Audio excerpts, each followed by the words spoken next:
success doesn't come without those people around you. And oftentimes we neglect people that are closest to us. I know that I'm guilty of it. I think the best of us, those that are striving the hardest, are really the most focused on trying to be better. If I can be a good example of that, even though I do a crappy job myself, I think that it was a success. What is going on, everybody? Welcome to the BizDad podcast. Today, I'm excited to talk to Corey Robinson, business owner, father of four. Absolutely looking forward to enjoying some conversation. Of course, another GoBundance guy, because we have a bunch of those on this show, because we're surrounded by a bunch of dudes who love being entrepreneurs and dads. So it's great. But if you can, go ahead and introduce yourself, Corey. Tell us about who you are. Tell us about your family, and then tell us about your businesses. Yeah, Corey Robinson. I live in eastern Iowa, Quad Cities area. Not well known, but I've been here since 2001. Grew up in Southern California, just south of LA. Moved here. Dad and stepmom lived in the area. Decided once I left school to try something different. Kind of landed in the Midwest, and I've been here ever since then. Married. I've been married to my wife now for 5 years. We've been together for a decade. We both had our own set of kids when we met and started dating. So I have two stepsons that are 23 and 20, and then two of my own that are 18 and 15. One's getting ready to graduate. I got one that's in National Guard. Those are two boys working one of our businesses. And then the youngest, the freshman, we spend a lot of time this time of year kind of traveling the country playing basketball. So plays for a national traveling team. So. Wow. That's awesome. That's going to be adding to a busy schedule for you for sure. Yeah, it's a lot. Yeah. I mean, while you're handling all that, tell me about your businesses as well. Yeah, so I started in small business acquisitions about 1.5 years ago. Currently today I have a dozen Batteries Plus franchise stores. So I'm one of the largest Batteries Plus franchises in the country now. I purchased into that business November 2022, so a little over 1.5 years ago, with a set of 4 stores in my local area. And then I've just grown and expanded since then. And then September of last year, I got into the home services space. I currently own and operate a medium-sized HVAC and plumbing company that we're quickly expanding through acquisition as well. And then I have a real estate portfolio on the side that predates kind of my business ownership. Okay. Very good. I mean, you started doing the business about in 2022, you said. So what did you do before that? So yeah, I was an executive for a food distribution company and a real estate investor for my career before that. So I had an office in Chicago, but I worked remote for the last 5 or 6 years, leading risk management, occupational safety, regulatory compliance, all the boring stuff. All right. Well, boring stuff still pays the bills rather well. So that's a plus. And it got you into real estate. So that's a good thing. Yeah. So I want to rewind a little bit and go into some of your history to kind of kick us off a little bit more and try to understand who you were growing up, understand kind of who your parents were. Tell us about your dad. Tell us maybe even your dad's dad. I'd like to understand kind of the lineage of fatherhood as it went down. Yeah. So my story is probably not real unique in these circles. I would say it's a difficult childhood. My mom and father, I was born to both of them. They were married at the time. Lived in Torrance, California, so Southern California, LA area. After about 2.5, they split up. 3 years old, I kind of went with my mom. And went on a series of about 14, 15 years of kind of eluding my father. And my father, through all of that, kind of catching up to us, and then losing us. When I teenagehood, he moved, in the late 90s to the Midwest. And I kind of lost contact altogether with, about 4 or 5 years old. Reconnected with him actually through, him running into my grandmother when he was back in town visiting, when I was, I think, 15 years old, and just kind of started that relationship up again, fresh, from that standpoint. My grandma actually snuck his number to me without my family knowing, and we just kind of reached out and connected that way, and kind of built a bond over about 2 years. And then when everything kind of flushed out and I was approaching adulthood, I decided to take a leap and kind of blindly came to the Midwest, and yeah, it's been great. I'm close to my father now. We been business partners, worked together, and still talk on a normal basis today. But yeah, that's kind of how that all started. His father, which I didn't know until actually, really, I would say never really knew. He passed away before I really had an opportunity to have a relationship with them. But I was reconnected with my dad before that happened. So I was fortunate enough to have a good relationship with my grandmother. But my grandfather, I met once as an adult, as he was visiting here in the Midwest, prior to his death. So yeah, it's been a tough, male figure, journey for me. So it's, yeah, I mean, not all bad. I learned a lot, right? And I learned what I didn't want from my life. So it's a lot of hard lessons learned through all of that. But it's definitely made me a much better father. I think my kids, going through everything that I kind of went through as a kid. So, man, yeah, there's a lot I want to dig into there. Let me before I go too much into your dad. Your grandfather, your dad's dad. What did you? Obviously, you said you only met him like once, and it was as an adult. But do you remember? Like, as your dad told you what it was like for him growing up, do you kind of know who your grandfather was without really knowing him? Yeah, I definitely. My dad's shared a lot of stories. He's very intelligent, very strict, and very hard on his kids. I think that what it's done, to my father and his brothers, it's, I would say that they're definitely a completely different mindset than their father was, but, much easier going. Much more accepting, not nearly as rigid as their dad was. So, but their dad had high expectations for them. He was loving, and there just showed it in probably in negative ways. Yeah, and that seemed to be a trend, anyways, around that time, right? So there's that saying, there was a hard times or hard men create good times create soft men create hard times create. It just kind of keeps going. And it seems like that transition point around that time was like all of the dads were just super strict. And like, it was always and then even when I was growing up, there was still like the trend was still kind of there. It's like, oh, don't, wait till dad gets home type of thing, and it was like, oh, gracious. So, I don't know what it was that around that time frame of folks growing up. I mean, we can go into a bunch of ideas on what it was. I mean, there was a lot of stuff going on in the world. When our grandfathers were,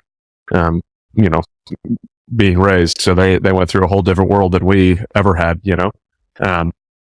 So with your dad, what was it like for you as a younger person? And before I ask this, you said the word you used was eluded. You were eluding your father. So why was that word used? And what did that mean to you as you were growing up?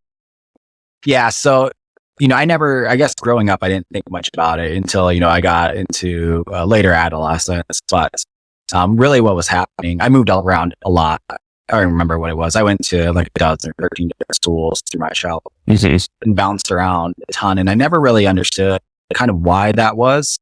But then as I got older, it kind of made sense. Like my mom continued to move to avoid my father having contact with me directly. I don't know if that's the only reason, but that is, logically makes sense to me. If the state or somebody would have contacted her, she would have known that it's close and she would have moved us. And, that happened pretty much through all my childhood, through my adolescence. Like I was like 14, 15 years old when I got sick. And getting like a kind of a backdoor phone number through my grandmother just kind of put it all together. And so that's, I guess that's the story that I tell myself, and that's what it sounds like is the truth. But, all the variables to why that would be done, who knows? And I've stopped trying to guess at what it might be, but that's my estimate. Okay.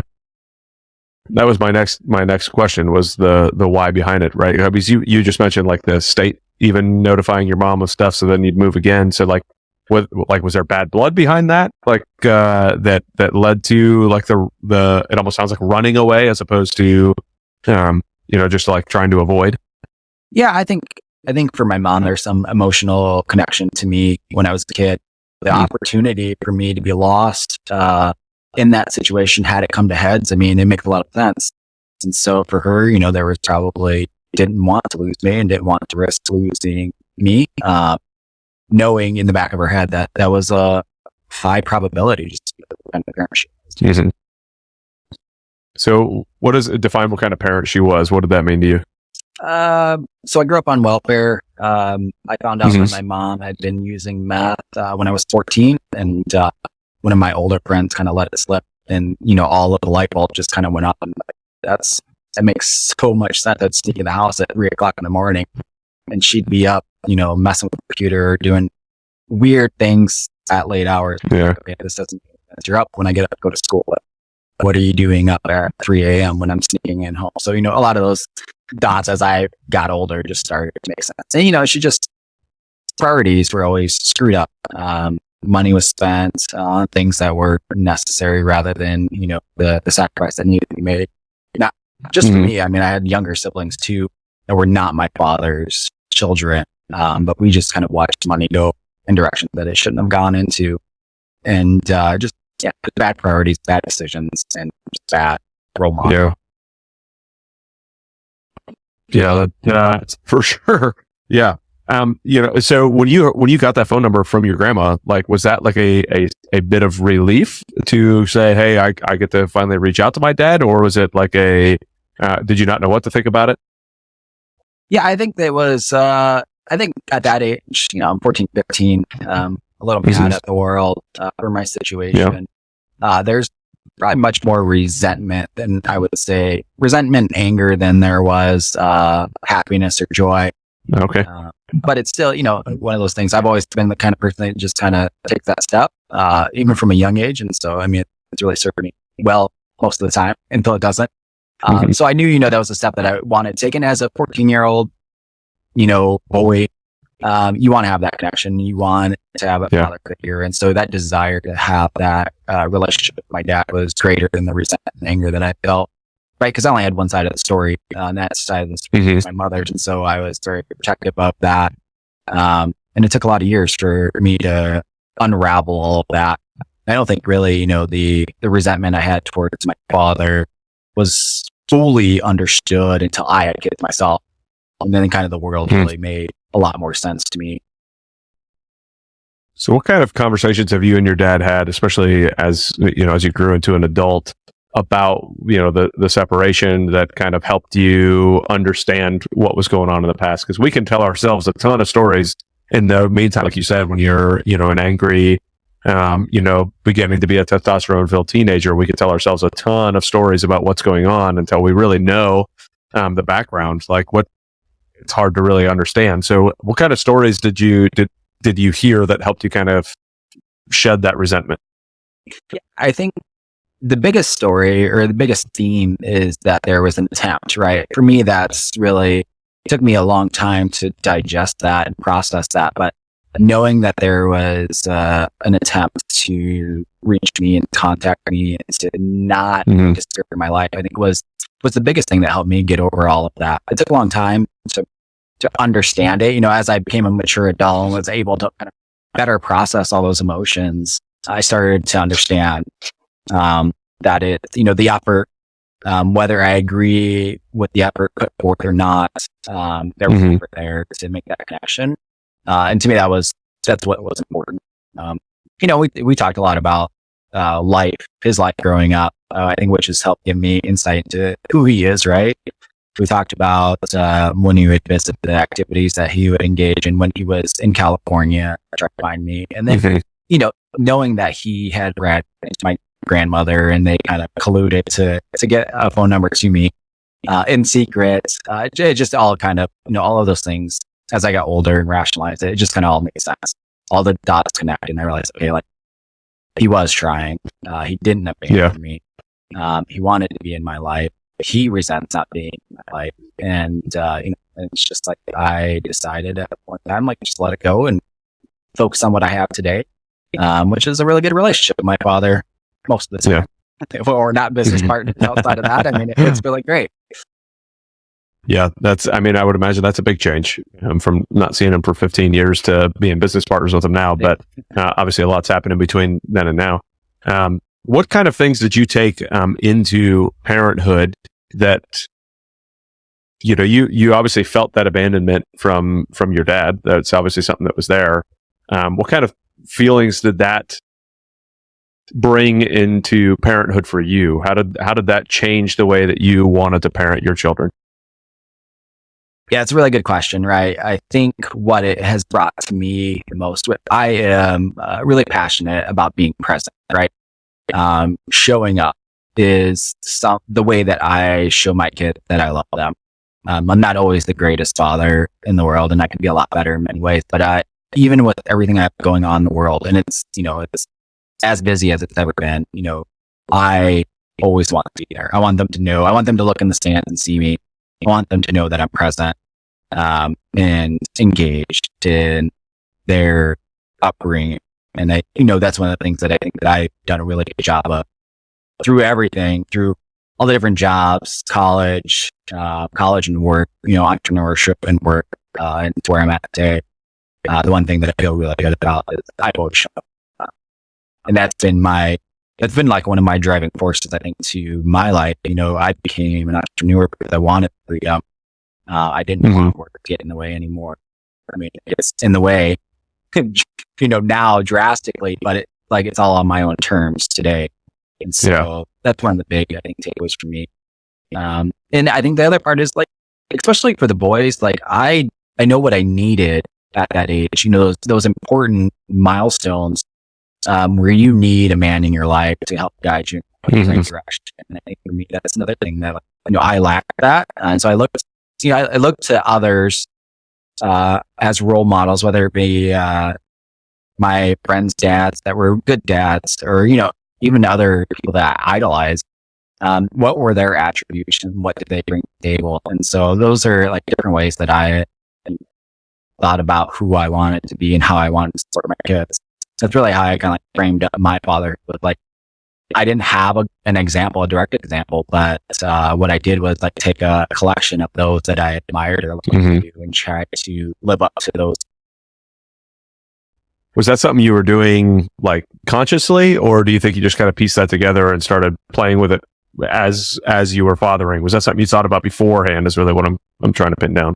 Yeah, I think I did. I think that I intentionally kind of sought that out. I looked for characteristics in people that I would want to be like, right? I didn't want to be a kid that was in trouble or be a bad kid. I don't want to say that, it was a matter of my circumstances, but the environment matters a lot, especially at that age. I mean, it's drastic. Yeah.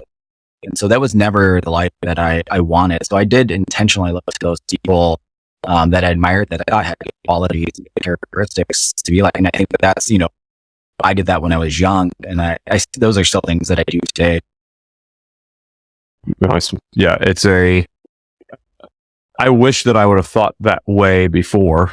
Not necessarily for attributes for fatherhood, but attributes period, right? I never really pinned people and said, hey, I want to be like that. I wonder what that person, why is that person act the way they do, so that I can do things that they're doing, and being able to start that at a young age is, a wonderful thing to be able to do, and be able to say, hey, I don't want to be in this situation. I don't want to be in this way. I don't want to be that type of person.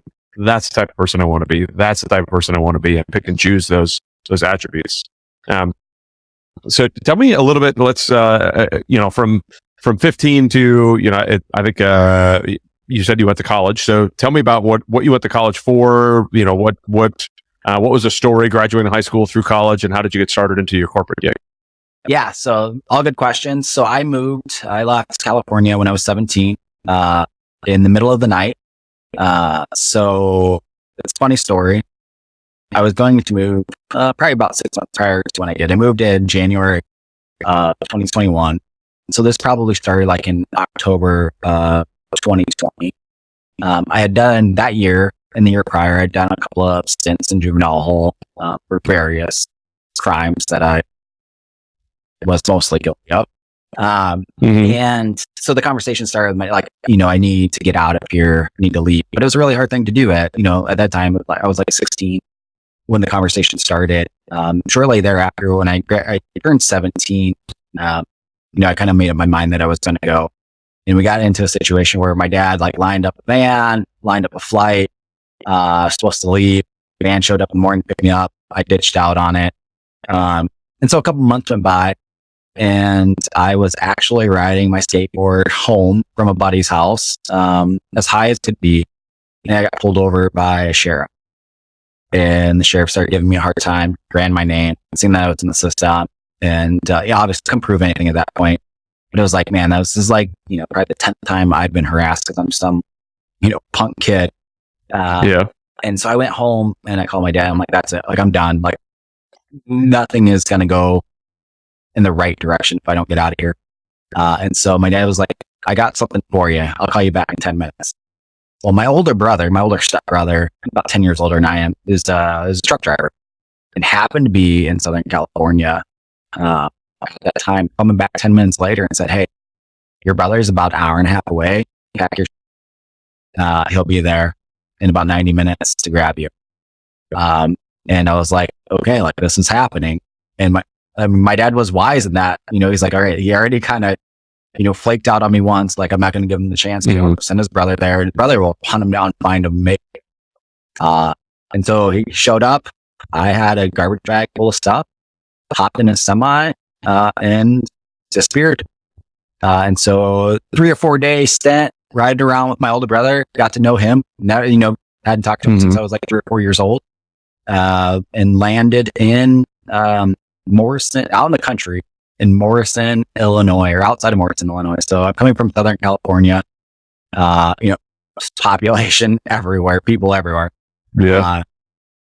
I come to the Quad Cities and then I drive about 40 minutes from the Quad Cities. I don't know, it's like 500,000 people. So there's a little bit of city, urban area around. I was like, oh, this won't be so bad. And then I drive for about 45 minutes of just pitch black. It's the middle of the night and I'm like, where the hell am I going? So I wake up the next day on a farm in the middle of nowhere. Like, my nearest neighbor is probably 3/4 of a mile down the road. And I go walking outside. It's like 6:30 in the morning. The sun's just coming up and I'm like, what the hell did I just, so it was a really unique journey at that point. But yeah, so fast forward, I went back to school here. I actually so in California, you can take this thing called the high school proficiency exams. It's allowed me to kind of test out of high school. Fortunately, I was a bad kid, but, fairly smart, got good grades up until the last couple of years. So I had some room to be able to take some of the exams and kind of get out of high school. And so I did that. And then I actually just went to worked in a store, worked in a local factory. I didn't go right to college. And then, met my first wife during that time, got married. She got pregnant, and that's when I decided, like, hey, I think it's time. I need to, this shift work, factory jobs, probably not going to cut it forever. And continued to work, kind of a plant operator position, factory position for, I don't know, probably the next 6 or 7 years. And I did that. So I went back to school for a little while, dropped out, stopped going, just kind of focused on, had another kid. So I had my daughter at 21 or 22, excuse me. Had my son at 25. And then at 27, I got divorced. And for me, through that time, like, my life was very normal, very stable. I was definitely not on this like outrageous path that I am today.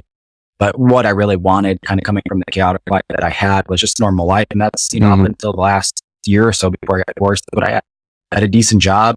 We had a pretty good marriage, for the most part, and had 2 healthy kids. I was pretty content with that.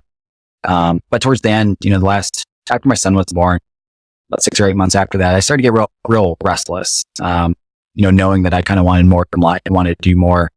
And that started, I think, create friction, with my now ex-wife. She obviously her own set of challenges to overcome as well. And, we ended up getting divorced, 27 years old. And at that point, so I went through like a health scare at that point in time, 2 young children, going through a divorce, lost my job, and ended up the summer after I got divorced, was sleeping in my buddy's basement and on my parents' couch when I had my kids. And so my whole world collapsed. And that's where I think I got, started to understand the need for doing more and being better, not being at the mercy of an employer, and having a skill set or education that really allowed me to, jump jobs. I didn't know what all that meant at the time. I just knew that I needed more skills. I needed to have more marketable skills to do something.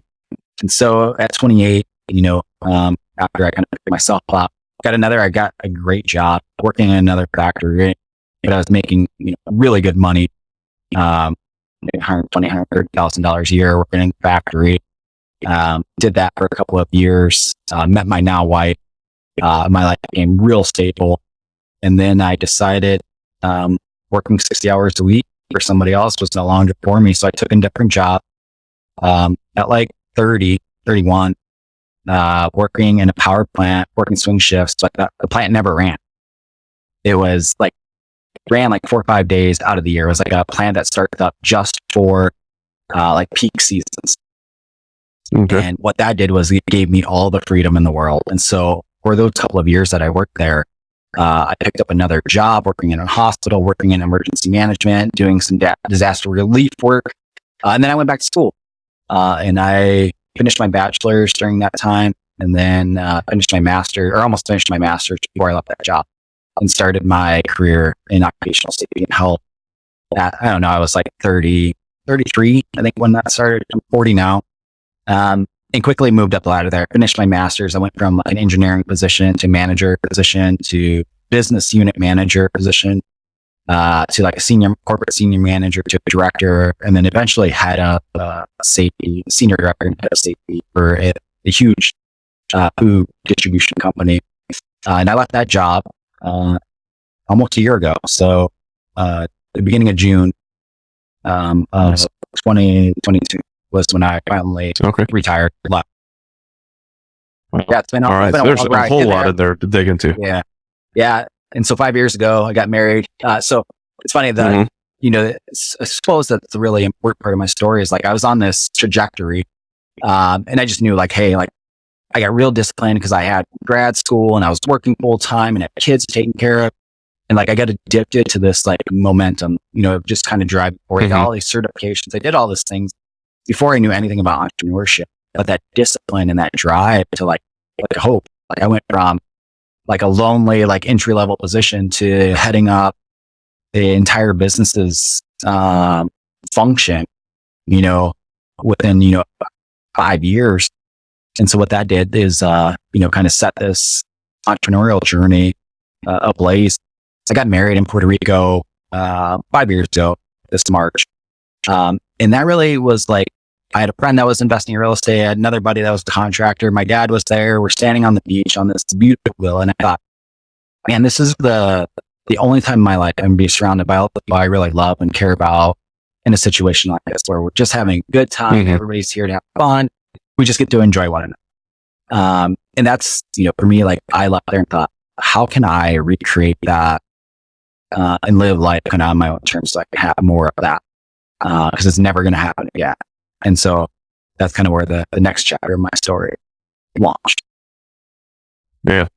Well, I don't want to open up that chapter yet because there's a few things I want to cover on this. This is a big chapter we just covered of this that was so.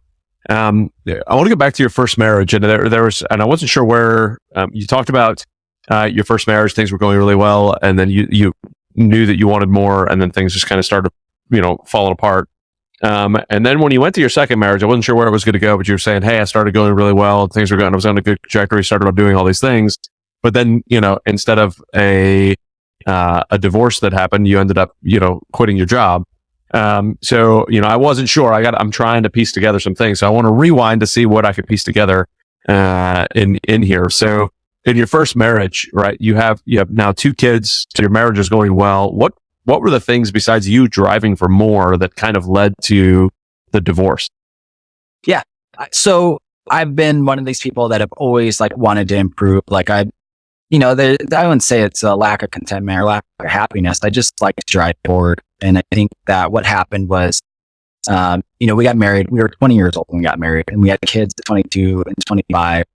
And I think what had happened, is we started to drift apart, right? I wanted to continue to grow and move my life forward. And she was still trying to figure out who she was. And, and I think we both had a lot of faults in that, but it's just one of those things where, we were just going in different directions because we got married when we were kids. Like I hadn't processed my life trauma when we got married, right? And so I was doing a lot of that work after having kids, and like being able to really understand, digest all of that and grow from it. And I felt like I was tugging her along on this kind of journey. And I think that just built a lot of resentment. And she had plenty of her own challenges to overcome. She dealt with her mental health. She's always had kind of a challenge with it. And it just really picked up after my son was born. And then she had she got a really good job and had an extended stay away from myself and our kids. And that just really unraveled our marriage pretty quickly. So while she was away, right, you had your kid. Did she bring the kids with her, or did you have them? Oh, you had the kids while she was on her extended stay. So how did the conversation go? What did you see with your kids as this was all kind of unraveling? What kind of conversations did they have with you? Did you have with them? Yeah, like 2 and 4, 2 and 5. So there wasn't, we tried our best to explain what was going on. We lived together, separated, and just kind of shared our time for a few months, really, 4 or 5 months actually, before divorce was finalized. And so we lived in the same house. Tried to keep their life as normal as possible. But they had grown accustomed, I think, to mom being away and being with me all the time. So the conversations were really just about, hey, we are, we're going to do something different. Like, it's, we're not going to live together anymore, but we're going to share you guys and you're going to go back and forth. And, I think that's been one of the best and the worst things. Like, they knew like their time was going to be split, but fortunately, like it was split pretty evenly. So, at that age, and I was pretty young too. Like today, I would be a completely different, I think, scenario, completely different conversation. Even if they were as young as they were, just because I'm much more mature. But then it was, how do you tell these little kids, these toddler and a 5-year-old, that their whole life is being uprooted? I mean, it's a hard thing to process, a hard thing for them to deal with and adapt to. But look, I mean, they're pretty resilient. I mean, they got what they were quickly and adapted to it. Yeah, and I think that's, I suppose if I was going to look at the solace in that would be that they were younger. So that does make it a little bit easier to manage, not that it's ever an easy thing, but neither is watching your parents go through stuff, because they're also old enough to be able to see what's going on. Like, I mean, a 4-year-old can still pick up on a lot of stuff going on inside the house. So it's amazing how much they can pick up just by hanging around, being 4 years old. And that's all it takes. And I mean, we were very lucky. So we both worked like shifts, and grandma was helping. And so they're accustomed to kind of being juggled as our work happening. And we worked opposite shifts at times. And so there was a lot of times where we were parenting on our own. And once, the divorce happened, it didn't really change. Like there was still like, we split a week, so I'd have a week, she would have a week.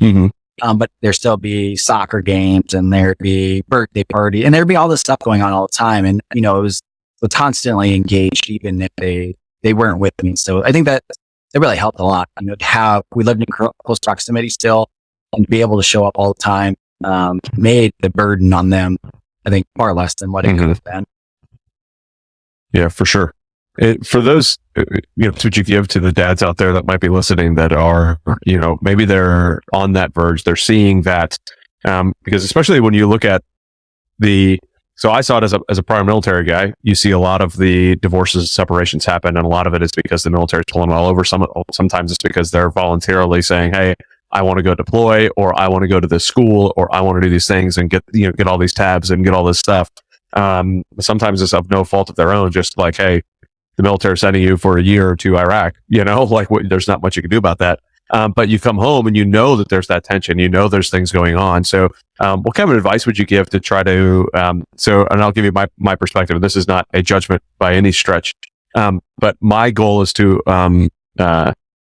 hope that, and there are plenty of times where this is not the right answer, but hope that all couples can stay together. Like if you're married, let's figure out how to make it through that marriage. There are obviously times that is not a wise move or to stay together. But If they're not in those situations where like, hey, now's the wise time to separate, now's the wise time for it to go away, what sort of advice would you give to those that are striving hard? They want to succeed, they want to be chasing those things, but they're catching themselves kind of running faster than their spouse can keep up. Because I think in our world, especially in the abundance world, we have a lot of very fast running people that are striving really hard to be a lot better and to grow and do all these things.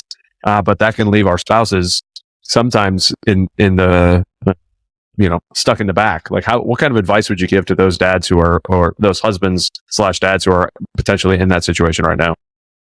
Yeah, it's a tough question to answer, right? I think I'm maybe a little bit further along in the journey. I think, well, for guys like you in our network, where we focus on, the different aspects of our life. But I think that what I started to try to do with my marriage was take ownership, right? I mean, I can make all the excuses in the world, and it's the same as being dad. I try to take as much ownership for our situation as possible and try to move away from pointing the fingers or blaming her for trying to pull me back or whatever the case may be.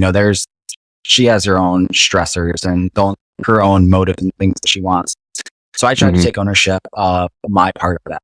I need to show up as a husband and as a father, and I need to understand how best to balance that. And that is done by understanding their needs.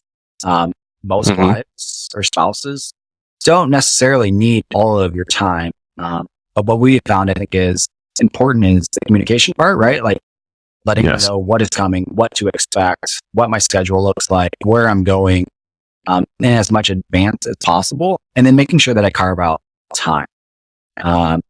Most spouses, that's what they care about. They want the quality time together. And so that's what, through all of this, and there's been a lot of struggle. I think we're finally starting to get a lot better at it. Is like, no matter what is going on, we need to take time out to drown out the noise, focus on one another. And so I think the biggest takeaway from that is, like, you're being intentional and showing up for your business or your career, you have to do those same things in your fatherhood and to your spouse. And so we try to be intentional about our time, right? We tried to, we had date night last night. So we usually Wednesdays or Thursdays, so we usually go out for dinner every week. And right now, I've been working 16 hours a day with both businesses. Everything's just kind of been on fire. It's been a really poor winter to be an entrepreneur. But no matter what happens, I try to remind myself, hey, we have to take that, or else I'm gonna, the relationship is gonna start to erode. And so being intentional with your time, and it feels like a business transaction sometimes when you're like, hey, we got to put this on the calendar. Hey, we got to carve out this time. But you have to do that, or otherwise you're going to stop filling up that bucket, and your relationship's going to start to struggle. So being for sure. Make sure you carve out that time. Put it on the calendar. And I mean, that's the best advice that I could possibly give to somebody in our situation. You have to show up and be intentional. Yeah, I think the communication and intentionality, I love that those are the two things you highlight, because those are two things that I try to highlight all the time. Like when you're 22, you don't really know how much you should be communicating, right? Because we're 22, especially as men, our brains aren't even developed enough yet until we're 25 to even solidify who we are. But yet if you're married at 22, you got to be developed enough to be able to communicate with your wife, right? Otherwise you won't be married at 32. So, it's a different thing, especially for a bunch of men who don't really want to communicate. They just want to go get stuff done. Which I think is part of who we are, and part of who we should be, is to go and get things done. We need to be able to support, and defend our families. Not that, our wives can't, defend themselves, but we should be able to do it as well, right? We should be right there by their side constantly. So, you had said that you're thankful to be around folks who are looking at this, but that's, I think, exactly why you're the perfect person to answer that question, because you can see where things may have gone differently before and how you're doing things differently now. So, one of the things that I try to encourage folks to do, because I caught myself doing it a lot, is I created, I started getting around, men like us and driving forward and vision casting and building all of where we wanted to be. And I built this entire future for my family without ever talking to my family about it.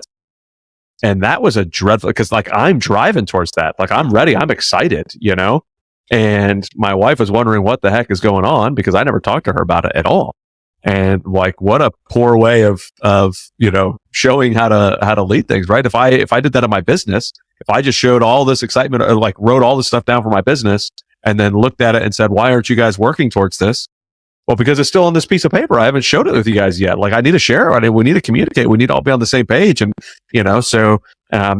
we started implementing EOS in my education company, and, getting everybody on the same page behind core values and understanding what our core focus is and knowing what we're driving towards, having everybody driving in the same direction as opposed to wherever they thought that we were supposed to be going has made a massive difference. So, to your point, you had said that, like you're showing up for your business, show up for your wife and your kids. Like, and that's what I try to harp on this podcast more than anything. Like, we are driving to grow our businesses, and we've got all these goals for we want to grow our businesses. And like, we've got, folks vision casting in the business, and we've got all these things. And then you look at the family and it's like, oh yeah, like we have dinner, like, sometimes. And it's like, okay, so you have dinner sometimes. Like, there's got to be more to your family than that. Like, let's build that vision casting. Let's do all that stuff for the family. So, you mentioned putting the date nights on the calendar, which the business transaction spoke to me perfectly, because I used to think the same thing, I don't want to put things in my calendar for the family. Like, the family shouldn't be a piece on my calendar. They should just be the core around it, is the way I kept telling myself. And then somebody was like, nah, dude, like, you're carving that time out specifically so nobody can get in the way. Nobody can touch your calendar at that point. That is their time. And I was like, man, what a great way to reframe it. It's not like, oh, I'm piecing this little thing together for you. It's no, I am protecting what is important to me, and that is my time with my kids. So now 3 days a week in the middle of the day, I've got a half an hour for my kids. It's just me and my kids. I go play with them. We go, like yesterday, we rode dirt bikes and the 4-wheelers in the backyard and just had a good time. Sometimes we go play golf in the backyard. Sometimes whatever. But putting those date nights in the calendar, man, oh man, that's important. So I want to go to those date nights. Like, what do those date nights look like for you? Is that specifically just time for you two to just kind of get away? Or do you work on like the future planning aspects during those date nights as well? How does that look for you guys? Yeah, most of ours now, I would say, are pretty casual. I wouldn't say that they're not always intentional. There are things that we bring to the conversation, but for the most part, we leave those kind of open-ended. My wife is not, let's say that she's not in line with stuff, but she doesn't like the hardcore intentionality. Like, we just need to spend time together. Like, there's no point. We don't need to sit down and talk about our finance. Like, we just need our time. And so we try to relegate like our future planning to around the end, the beginning of the year is, usually when we're talking about, hey, what do we want to do this year? Where do we want to go? This is what I want to, this is where I plan to be. This is what's going on. Big events are going on with kids. So usually, we try to like block off time. So we do like a family vacation at the end of every year. And usually going into that, there's conversation about what's up and coming next year, and coming out of that is what we're going to try to accomplish this new year. It's, and we talk a lot about like, I wouldn't say that we have this like joint vision for where life is in 10 years. I've done the vision exercise. Like, I know, where we want to go, but we're still in that phase where we're kind of undecided. 5 years from now, where are we living? What are the kids doing? A lot of our future is predicated on where the kids are at, right? And so our life revolves around them, and they're all going to be young adults during the next 5 years. Like, I don't know that we need to do long-term future planning on where we're going to be and what we're going to be doing. Because we're just not clear, and we're working through that. But I would say it's all. I was happy to hear you said that about the date nights, though, because I think that a lot of times I hear the folks being like, yeah, on our date nights we focus on what's our plan for this week, how are we driving to this, and it's like, okay, well, you still need to date your wife, because right now you're business planning with your wife and you're not dating your wife. Like, what are you doing to make her feel special? If it's all about what the businesses are doing or what the future of all the stuff, like, no, let's make her feel special, and I'm just as guilty. So I'm saying this as a completely calling myself out at the same point, because I'll sit down at a date night and be like, all right, so what my plan is for the next week. And it's like, no, shut up, Adam. Enjoy the time with her. Like, you've got a candle in front of you guys. Have a good time. Steak is on the way out. Like, just enjoy conversation with your spouse. And what a difference it makes when you can do that. Speaking of conversation with your spouse, you just left a what sounds like a rather high paying career, with probably good benefits, great future stuff going on. And then you left it to jump into business. What was that conversation like with your wife? Yeah, it was, I think it was set in motion probably 6 or 8 months before it actually happened. She's always been supportive in her own way, never tried to hold me back, but definitely was fearful, and rightly so. I mean, if I point to where I was from a cash perspective a year ago to where I am, it's far different. But yeah, she was definitely worried about giving up security, worried about giving up everything that I had worked so hard for. But when it finally came time, I think what she was sick of was all of my time consumed by work, all of my brain space being consumed by work, right? And I didn't leave my job necessarily because I hated it or wanted to get away from it. I really enjoyed my career. I really enjoyed the company that I worked for, and I made really good money. I worked from home. Like, I had what everybody dream of having, or everybody dreams of having, right, from a job. I had a great boss, great company. But I didn't feel like I was showing up well for the business because of everything else I had to look up. I had 2 business acquisitions going on. I had all of my real estate, and I had a full-time gig. I was very demanding. I mean, you don't get the executive by working 25 hours a week. But essentially, you know, I had moved my career down to, you know, I'm working 30, 35 hours a week, trying to still show up as I should, and trying to juggle all this other shit on top of trying to learn everything I need to learn in order to be successful in my real estate and in my business acquisition endeavors. And so it got to a point where, you know, it probably been 2 or 3 months where it's like she just had enough. I had no brain power left over for her or the kids. I wasn't showing up for the kids like I was supposed to be. I wasn't showing up for her like I was supposed to be. You know, and right before that, so we did a GoPod trip to Cabo. Fantastic trip. And we stayed at this beautiful resort. You know, there was 3 couples there. We did all kinds of fun stuff. And I thought, like, hey, you know, a few weeks prior to that, like, I know this is going to come up. A few weeks prior to that, I did a lot of work. Like, okay, like, hopefully my marriage is going, you know, we're back on track. And we're having a couple of drinks over dinner. And, you know, a question got brought up, and she put me on the spot and let me know how unhappy she was and how I wasn't showing up. And that hit me hard because it's like, okay, man, like, I felt like I was working really hard in all these tasks in my life. So I went home. We got home from Cabo on like a Monday. Tuesday, I called my boss and put in my notice and said, I'm done. Yeah, and it was hard to let it go, but it was at the same time. I mean, it just opened up so much brain space and so much time for everything else.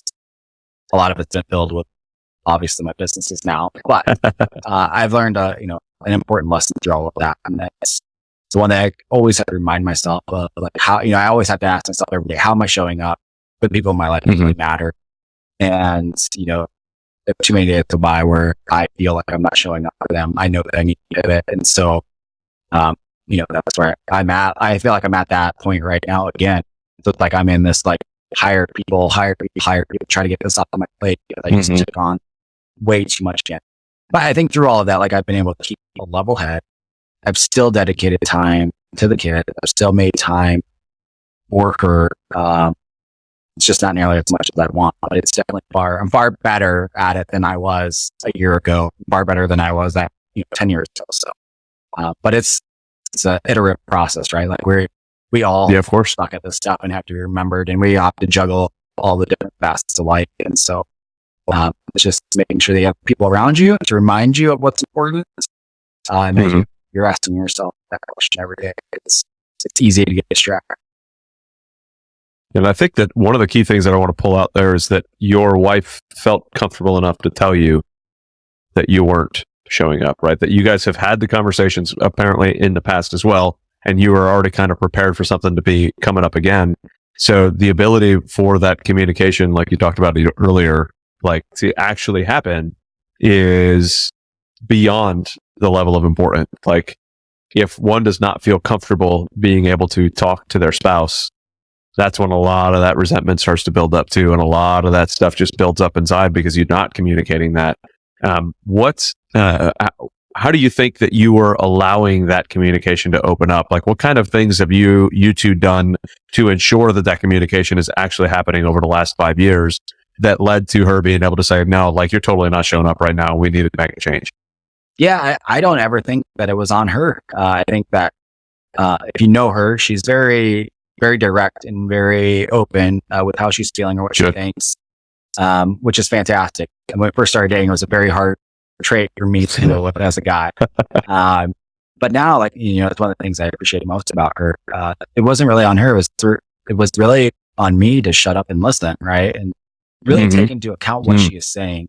I think we like to mansplain things and try to logically process them. And that's the problem is like we try to put logic around what women are saying, where they're coming from a place of emotion and feeling. We try to use our rationale and our logic to explain it.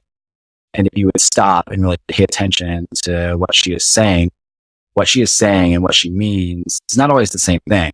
And so what I try to do is stop and really try to understand rather than what is it that she is logically saying to me? What is it that she really needs?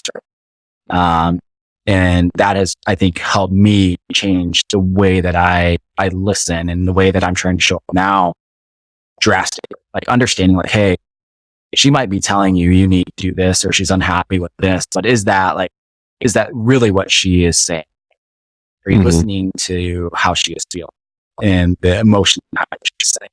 And so for me, that's like been I've grown so much in that area in such a short period of time. Like, and I feel like that was the most important part of her communication that I could possibly understand. Like, there's more than just the words coming out of her mouth. There's something behind that. And what is it that's behind those words? And so as I try to uncover and dig into that, I feel like I am learning more and trying to do better to fulfill her emotions and her needs rather than her words. Okay. I love that. I want to pivot to the kids a tiny bit here and say, how have your kids been dealing with the transition of dad going, working from home, doing this stuff with businesses to now doing nothing but businesses? Like what kind of conversations have you had with the kids about all the changes that you guys have had? Yeah. I mean, it's been a lot of fun because kids, we're very transparent parents, and I don't know, that's a millennial thing. I don't know what it is, but like our kids know everything that's going on in our life. We're, I think, very open with them. And the conversations are all, like, they're part of the process. Like they know what we're doing. They know why we're doing it. They know, the freedoms that it offers us. They get to see the rewards, but we also talk about being responsible with our money. Like, right. I mean, we're making a lot more and doing a lot more, but like, what does that mean? And what are our responsibilities to that and how they can build, what we have themselves and why the freedom is so important, why to start thinking about that young is so important. So, it's funny. It's like, I talk about them like being involved in the business. Like my younger two, like we used to mow our own lawns, for the rental properties, and they would always go with me every summer, like every 4 summers. So like, all right, guys, like it's Saturday morning, like hop in the truck, we're going. So they've witnessed all the hard work and everything that had to go into it to give them the lives that they now have. And I still, at times, it's like, hey, we're going to pull you back down. Like, we're going to go mow lawns this weekend because I don't want you to be so entitled. I want you to understand what all these people are working so hard for to provide the life that we have, so you can go on these vacations and you can travel the country and live out. So, like, there's a lot of people that are doing a lot for us in order to get there. So I think that's like been a big part of it too. It's funny, the other part, like when I talk about them being very involved, like our oldest, we bought a set of stores in Dallas, Texas, 4 of them, and I took them with me and he closed the deal. And so it's like, I like all the boys, like I like bring them to the business deal because it's like, hey, this is where, this is where business gets done, is right here at the table. Yeah. So I try to make them a part of that and make them a part of the conversation. And it's like, we talk about money. We talk about what money can do, how to use it. how to grow it. But then we actually get them involved in the process. So. I want to know more about that for sure. Like the fact that you just said that your son sat at the table and helped close the deal is phenomenal to me. 22. Yeah. I love it. I want my kids to be as involved as they want to be, right? I don't want to force it on them. I don't want to, I'm blessed to be doing this with them already at a young age. My kids are 9, 5, and 1. So it's like I get to show them a whole new world that I never got to experience because I didn't even start doing, business stuff. You said you bought your first in 2022. I started doing business in about 2018, 2017-ish. And that was mostly real estate and now running companies, but it's like a different world that they're getting to grow up in than I ever thought that I would be in, let alone that I ever see. So what kind of, you're being very intentional, it sounds like, with bringing them into an understanding of the business. How excited are they to jump into that? Obviously, 22-year-old seems to be semi-excited, sat there at the table and helped negotiate or, at least. So how excited are your kids to be able to do it? And what level of involvement do you actually have them in right now? Yeah. So I'll start at the top and kind of work my way down. So the oldest, is one of my, so he runs our business to business sales for Better Plus business. So he has a team underneath him and he drives that. But he's smart, responsible kid, and real chatty. Yeah. It's like that sales knack to him. So he's really like a part of all the conversations. They get kind of peek behind the curtains because they probably know a lot more about the business, the details of the business, finances of business than all of our employees because I openly share that stuff. But they get to sit down at the table and watch as I try to develop other leaders. They get to sit and look at what is our strategy, what is our plan, where our finance at, what does the P&L look like. And so he's a part of all of that. And then the 20-year-old, he actually runs one of the stores. And he is getting more and more involved on the kind of finance side. So he's helping our accountants with some of the the tasks related to that. So he's getting kind of a peek behind the curtain in a different way. They both want to own their own business here eventually. And so what I'm trying to do is develop them, right? Trying to give them the proper skill sets and all that different areas of what it would be to be a business owner. And so obviously the books kind of see, he's leading a store. So he's got people underneath him. He knows what it means to run a successful store, and his store has been one of the most successful as far as growth and our KPIs go, which have been amazing. So the 20-year-old is getting more and more involved with the intent of eventually kind of stepping out on his own. My daughter never really shown a huge interest in the business up until late, so we have her doing some of the office work. So she'll, send out bills and she's going to start entering deposits and stuff like that. So, and then the youngest, the 15-year-old, his has all been he's probably the most exposed to and the one that I've been most intentional with just because, I have actually got to the point where I realized hey, I need to set the example. I need to be intentional. I need to have him involved. And so he's probably got more support than anybody else because I'm at this stage of life now where he's still coming of age.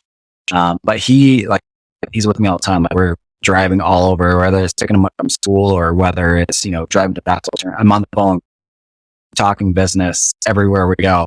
And so now I think he drowns a lot of it out. But I'm hoping that he picks some of it up. But I also make him, so one of the things that I do, he wants something. I don't always necessarily make him go out and earn it. But what I will do is I'll give him and say, hey, I want a summary of this book. I want those $220 pair of Jordans or whatever it is for basketball. I want you to read this book and provide me a summary of that. And so I'm like, you really want that crap? I want you to read this and at least know that you digested some of it. Probably doesn't mean crap to him today. I'm hoping in 10 years, it's that's what that book was talking about, right? So that's, some of the ways that I try to get them involved, try to build that mindset with all of them. Have any of your kids resisted that involvement?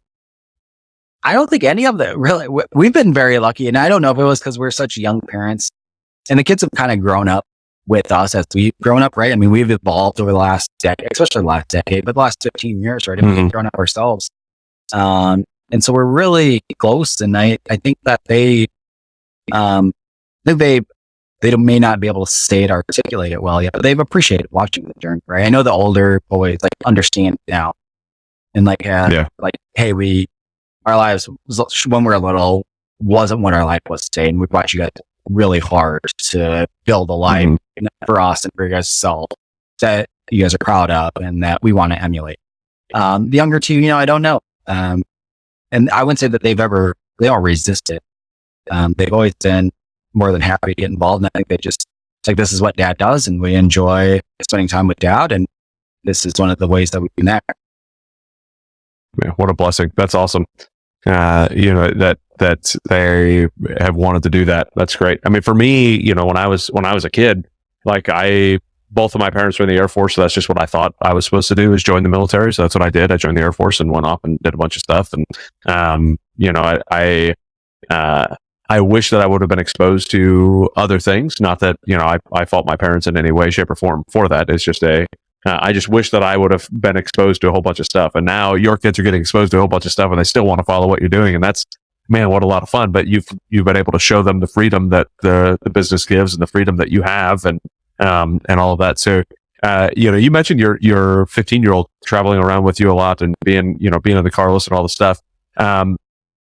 Do they go to a traditional school, or do they go to a like homeschool, public school? What do they do? Yeah, they've all been they've all gone to public schools. Okay. So in Iowa, we have a really good school system. There's a lot of people that are huge proponents of homeschooling or moving their kids to, specialized schools. And I think that has its place. But I am definitely a proponent of understanding how the rest of the world works and thinks, right? So it's my job to instill in them the different mentality. But I think that they still need to be exposed to it. They still need to socialize. And I think what that does, and I live in a smaller area too, so that it's a little bit harder. Like, if I lived in San Francisco or I lived in Austin and where I could, I had a large peer group where I could have kids brought up with other Go Bros kids, that'd be fantastic. But that just doesn't really exist around me. So we really relied on the school and our intentionality and how we raised them to really make open-minded young adults, which I think we've been pretty successful. Yeah. I mean, it sounds like it. You two oldest are running parts of your businesses and stuff. So that's always a good sign, right? So as you were buying the apartment buildings while still having a W-2, were you already kind of involving the kids in, or real estate? I don't know specifically apartment buildings. That's just where my brain goes when I hear real estate.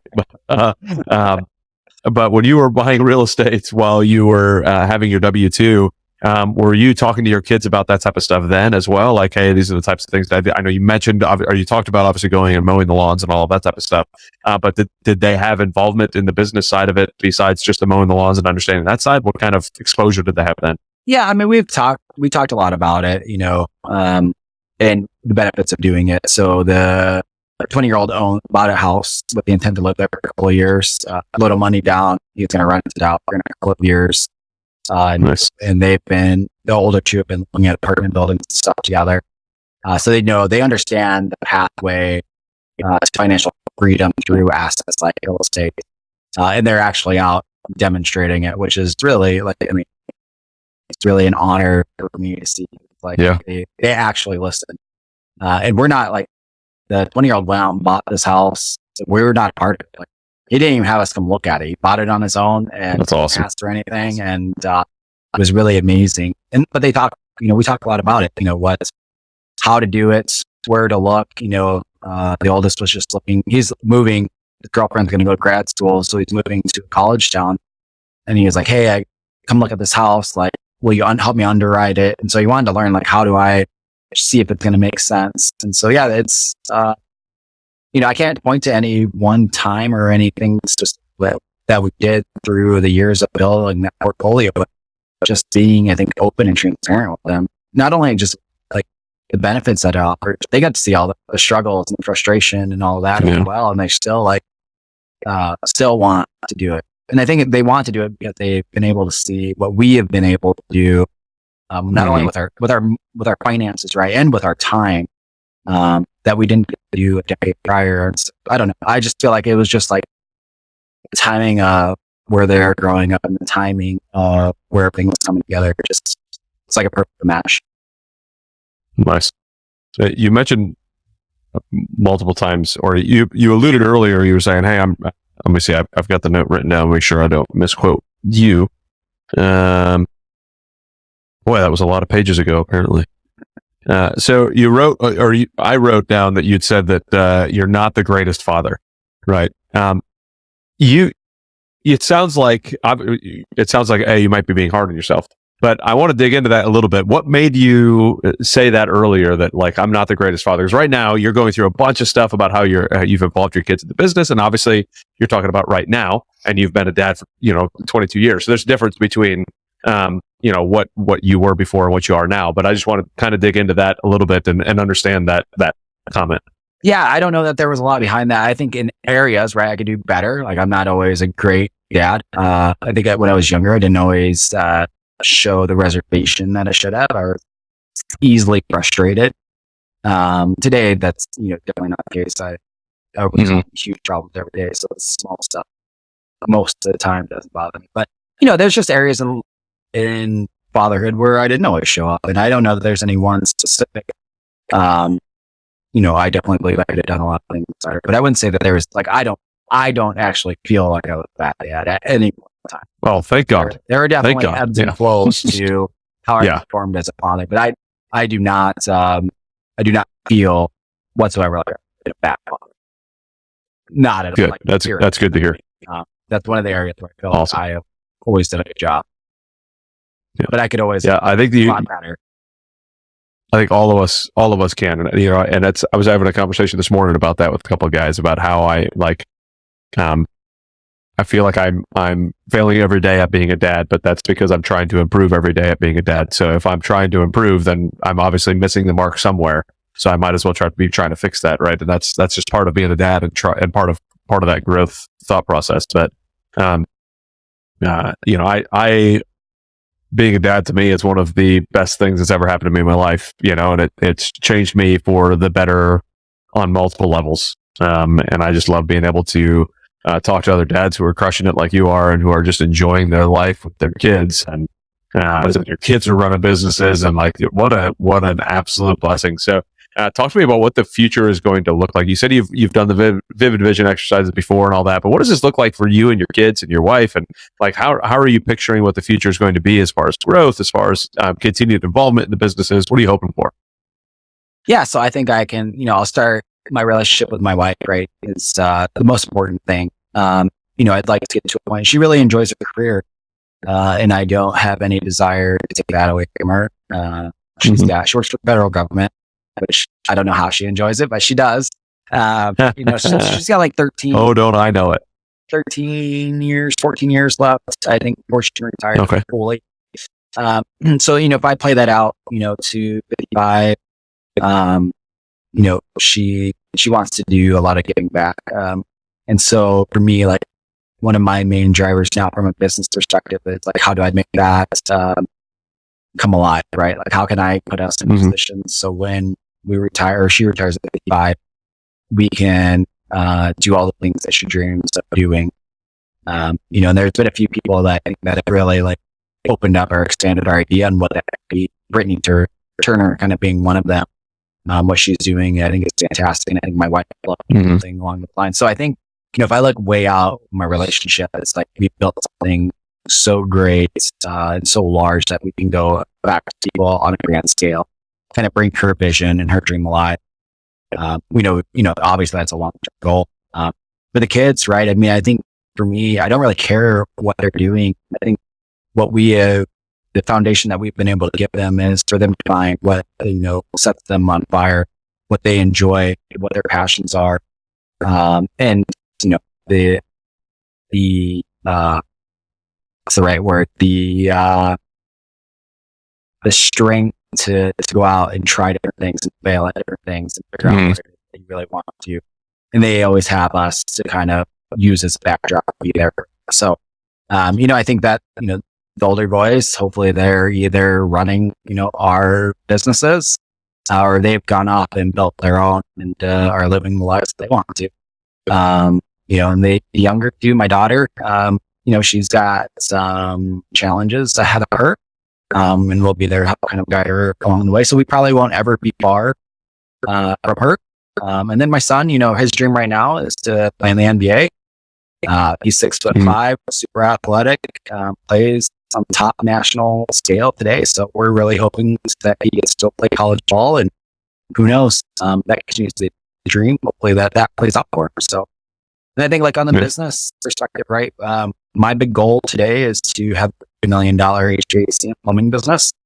That is, my main driver. And I actually just watched, Daniel Ramsey's 7 to 8, well, it's 8 to 9 now, but, and man, that really like just solidified my clarity around what I'm trying to do and why I need to focus and narrow my scope. And I thought, man, I'm kind of doing it all wrong, spreading myself so thin. So kind of pivoting away from my other businesses, putting people in place so I can focus on growing this. And so my 10-year goal is to go from, I will probably finish the year, I don't know, 6.5 million this year on our way to, and so my, 10 years from now, hopefully we're spending the winter months in Puerto Rico, together, and, still traveling all over as a family, and, we're building, our legacy.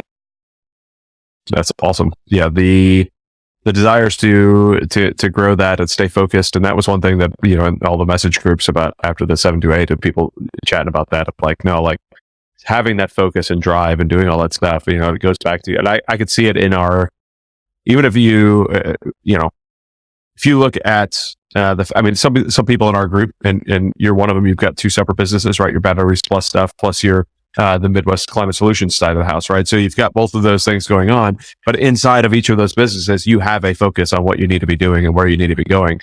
But yet somehow we managed to say, okay, but it's okay. I can have 17 different focuses in my own life. I want this business to have its own and this business to have its own so it can do its own thing. But yet we still want to chase, 50,000 different things because we're all excited about all sorts of crazy stuff. But, and I'm still trying not to, that's coming from a guy who's had short-term rentals, apartment buildings, assisted living facilities, an education company, chasing all these different things too, and all these different asset classes and stuff.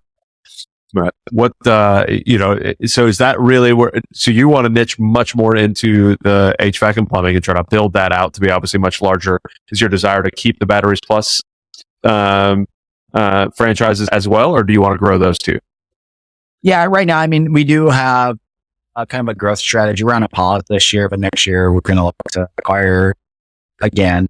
For me, like that's, my vice president and general manager, most of that he can take on himself. And so part of his, equity building in that business, will be focused on the growth of it. And so my hope is, and, we've been working together since day one now, and he's been promoted multiple times, is that, he's been with the business 16, 17 years, that he just continues to run with that. And, we really enjoy that business. It's really a fun business to be a part of. We've had a lot of success, not only with acquiring, but a lot of success in the business itself. And the boys work in it. And so for me, like it's it's high value, low headache, and that thought in mind. It's like one of the things I don't really ever see getting rid of.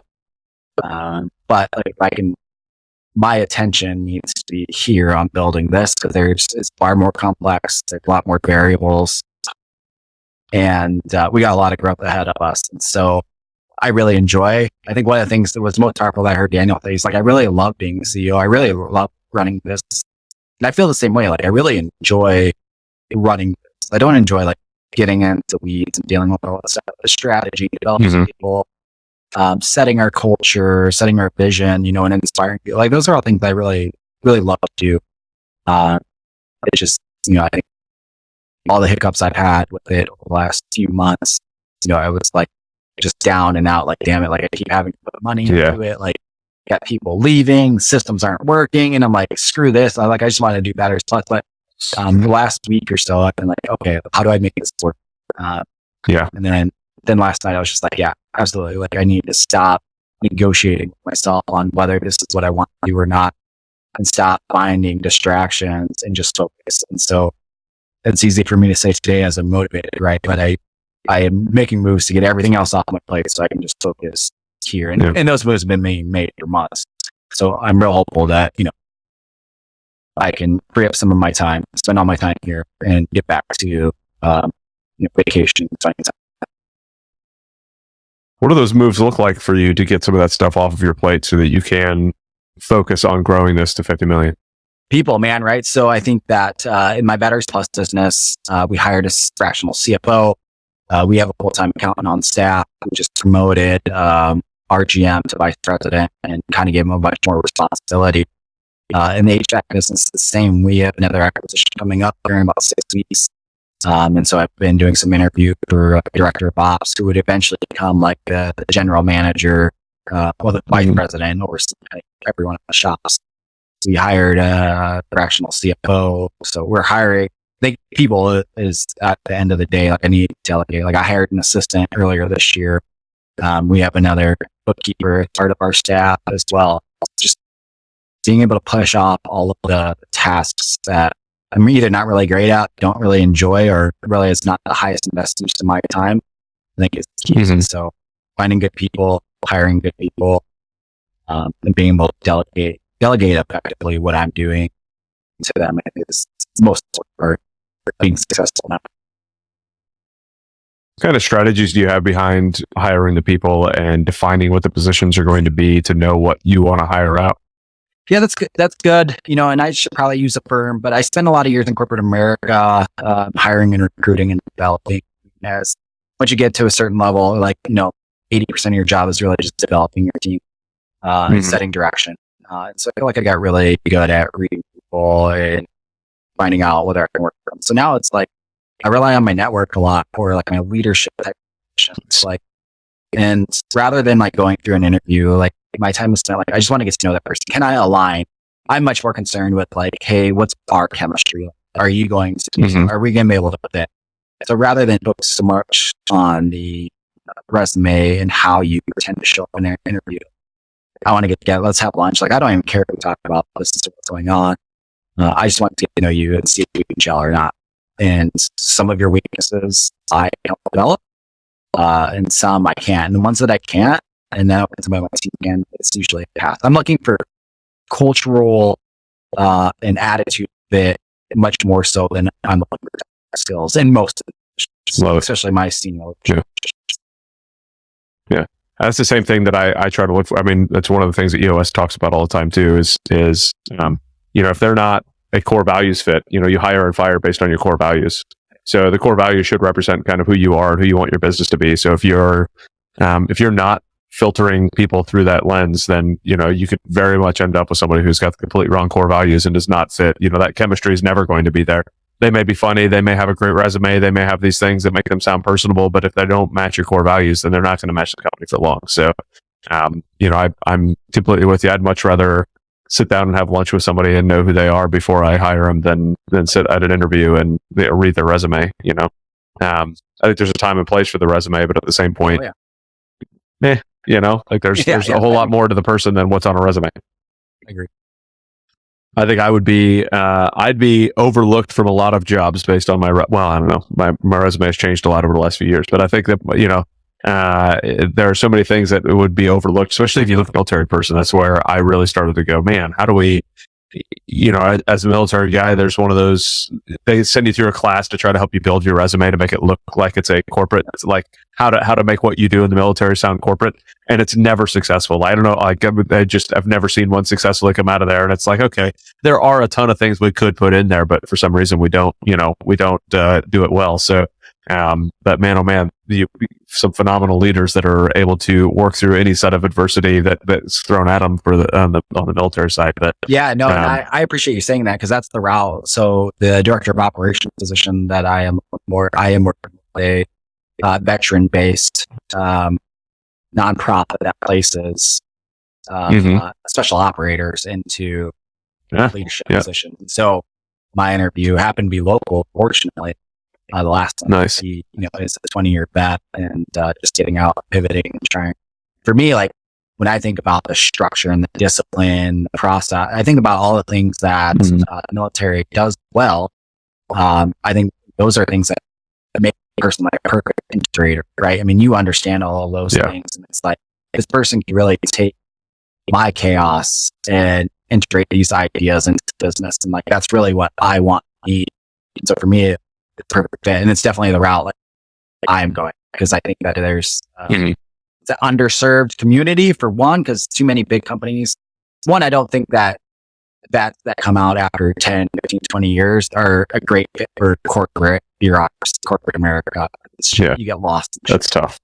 Yeah. I think coming into a smaller business where there is purpose and you can really affect change and be a part of something, I think there's a ton of value. I think it works on both sides. It works as the entrepreneur needs somebody like that, and the vet needs to have something more than a paycheck, especially if you've done 20 years. Like they don't really need a paycheck. Like I need purpose. I need to know that I'm getting purpose, change every day and be a part of something. So it's, I was sold. I mean, I think it makes a ton of sense to me. And so it's the route that I'm going to try to go for most of my senior roles. Nice. How long have you been in GoBundance? 3 years. 3 years. Okay. So is it the company that came out about 3 years ago to a GoBundance event, the special operations placement company? I can't remember the name of them right now, but I can't remember the name. But they were phenomenal. It was a great group that came out, and they do getting to know them.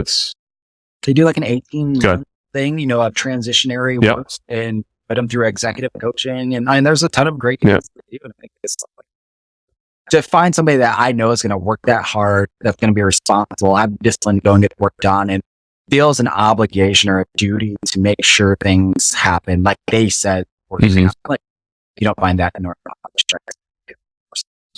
if you could understand and wrap your head around the values that they bring into an organization, it's huge. But most people don't take the time to try to understand. Well, it's a difficult thing to understand, right? Because I mean, the communication style is completely different. The way that they think about things are completely different. Like it's not your typical business stuff. It's not your typical corporate stuff. It's just they're talking two different languages. But once you can learn how to meld those two languages together, like there is a massive amount of skills that you can use.